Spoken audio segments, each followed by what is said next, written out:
Sir तुम्ही पेरूच्या बागेत इंजेक्शन घेऊन काय करतात? सगळ्यात महत्वाचं पेरूमध्ये आता खोडकिडीचा प्रॉब्लेम हा सगळ्या ठिकाणी दिसत आहे आपल्याला.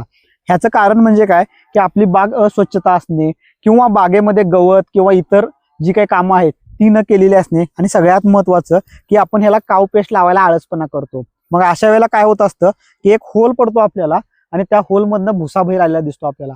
तर ह्यामध्ये खोडकीड असते आणि ती खोडकीड आपण योग्य वेळेला नाही मारली तर ते सगळं पूर्ण झाड पोकळत जातं आणि पूर्ण बाग आपली नष्ट होऊ शकते.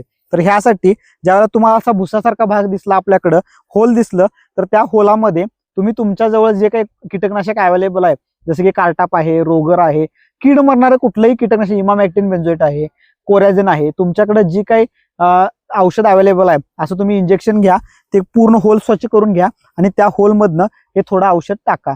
औषध घेत असताना योग्य प्रमाण घेणं गरजेचं आहे. उगाच जास्त घालून त्या आळीच्या ऐवजी औषध घालून तुम्ही झाड मारशीला. योग्य प्रमाणात औषध घेणं गरजेचं आहे.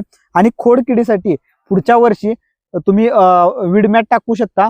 त्याचबरोबर सगळ्यात महत्वाचं की काव पेस्ट लावणं हे सुद्धा खूप गरजेचं आहे. खोडकीड कंट्रोल करणं हे आता सध्या एक प्रॉब्लेम म्हणून येत आहे, त्याच्यावर सोल्युशन हे पटकन काढणं गरजेचं आहे.